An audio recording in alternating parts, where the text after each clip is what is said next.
Hello guys, আসসালামু আলাইকুম। আজকে ঈদের দিনে আমরা আসলাম বাগান বাড়ি দেখেন ব্রিজের উপর কত মানুষ। বাগান বাড়ি ভাবছিলাম ভাঙে যাবে ব্রিজটা, তারপরে দেখি বাগান বাড়ি ব্রিজটা ভাঙে নাই, কিন্তু আস্তে আস্তে আমরা এসে বললাম বাগান বাড়ির ভিতরে এখন ঢুকবো।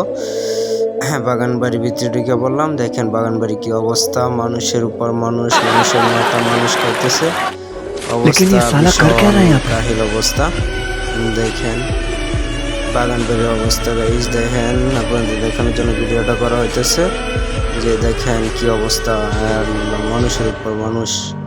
হাস্যকর কথা হইতেছে, বাগান বাড়িতে ঢুকলে এখন 20 টাকা করে টিকিট লাগে। যদি আমরা 20 টাকা করে টিকিট দিই তাহলে কি আমরা বাঁচবো ভাই? ওই জায়গায় বেশি মানুষ, ওদিকে নদী করা হয়েছে, ওখানে নৌকা দেওয়া হয়েছে।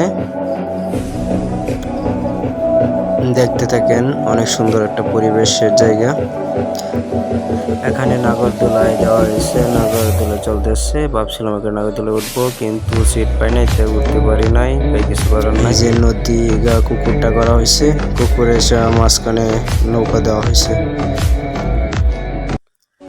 আপনারাও দেখেন কি সুন্দর দৃশ্য, অনেক মানুষ এসেছে এখানে ঘুরতে। এই যে আমরা দেখতে পেলেছি এখানে, দেখেন কি একটা ডগর ডগর ডক ডক ডক ডক ডক ডক Would like to take notes while I take totes of the marijuana smoke. অসাধারণ অসাধারণ। বাগান বাড়ি কি সুন্দর একটা দৃশ্য দেখালো।